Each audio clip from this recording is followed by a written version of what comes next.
महाराष्ट्राचा आवाज आपल्या हक्काचा। कल्याण पूर्वेचे तत्कालीन आमदार गणपत गायकवाड यांनी उल्हासनगरच्या हिललाईन पोलीस ठाण्यात शिंदे सेनेचे महेश गायकवाड यांच्यावर केलेल्या गोळीबार प्रकरणात आता एक महत्त्वाची अपडेट समोर आली आहे।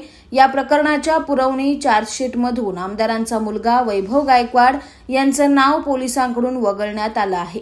वैभव याच्या विरोधात कोणतेही ठोस पुरावे आढळून आले नसल्याचं पोलिसांनी स्पष्ट केलंय।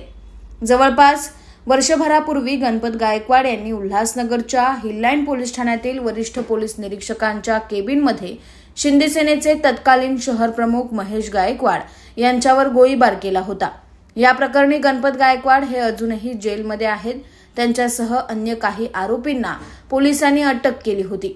या प्रकरणात आरोपी म्हणून आमदारांचा मुलगा वैभव गायकवाड याचंही नाव सुरुवातीला समाविष्ट करण्यात आलं होतं।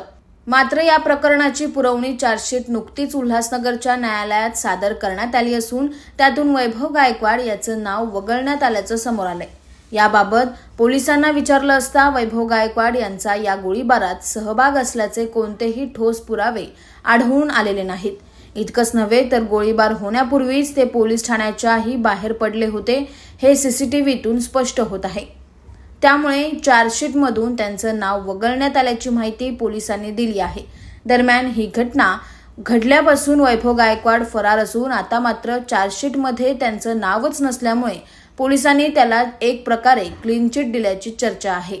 तुमच्या परिसरातील काही घडामोडी किंवा समस्या असतील तर आमच्या वृत्तवाहिनीला संपर्क करा आणि तसेच सतत अपडेट राहण्यासाठी आमच्या वृत्तवाहिनीला सबस्क्राइब करा आणि बेल आयकॉन दाबायला विसरू नका।